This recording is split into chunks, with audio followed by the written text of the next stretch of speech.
Austin is becoming an increasingly expensive place. I really have had cadets tell me that they're choosing between gas, groceries, and paying rent.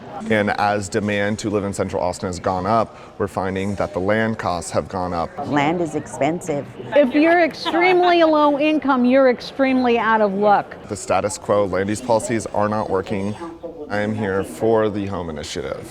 We're in opposition to the home initiative as currently written. I am against the Home Act. And I am for the initiatives for home.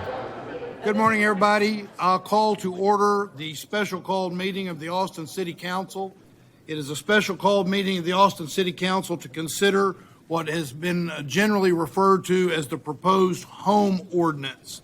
This proposal would make it legal to build 3 units where before you could only build 1 unit. So where a $1 million home would be built today, we are allowing 3 $600,000 homes. This is sort of made up math, but gives you the right idea.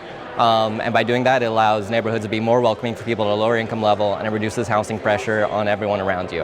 Our older medics, they want to be able to build ADUs in the back of their houses for their elderly family members or their adult children. Well, first of all, I don't have the money to build that other unit, and there's other consequences. If you build another unit, then obviously your property taxes will go up.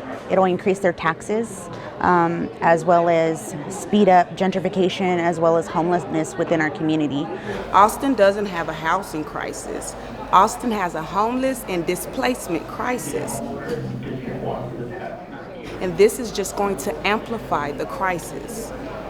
People are pointing to all the displacement that's happening. That's under our current code. The displacement is happening under what's the code right now. Something's not working. In Houston, when they shifted to a smaller lot size, housing was more affordable. I mean, this is a policy that's been tried and it's worked without the displacement effects.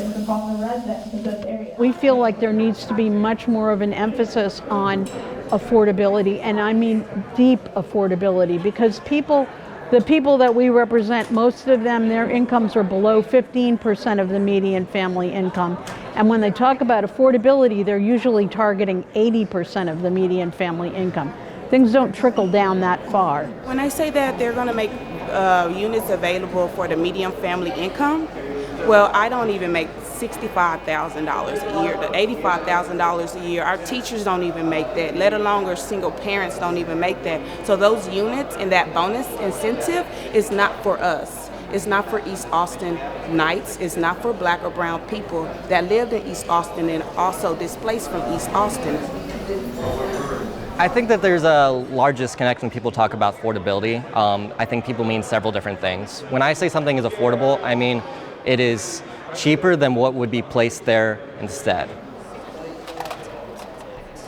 Allowing market rate development gives us the ability to build more publicly subsidized units. And together they help to make Austin more affordable. This is not only an affordability policy, this is an environmental policy. I mean, it allows people to live lower carbon lifestyles. Also, there's a lot of worry about impervious cover. That is not being touched today. But in Home Part 2, we have a commitment from city staff, and they've already convened a lot of environmentalists together to work on how can we be creative to make sure that our aggregate amount of impervious cover does not go up. Until I see it in writing, I don't believe it.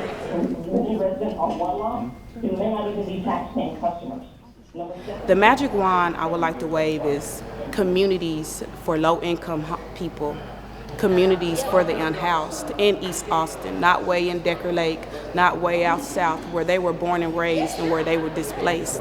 I would make affordable housing for people that are under the income of $50,000. Apartments, homes, mobile homes, so that we can all live, within the community and stay within the community. That would be my dream. I would be building tons of dense, publicly subsidized housing, near transit. That's what I would be doing. Checking all the boxes to make sure that not only we're allowing more people to live low carbon lifestyles, but improving our climate resiliency as well. We need to be realistic about how we can accommodate that growth. And by just the status quo is just not sufficient. It's not cutting it.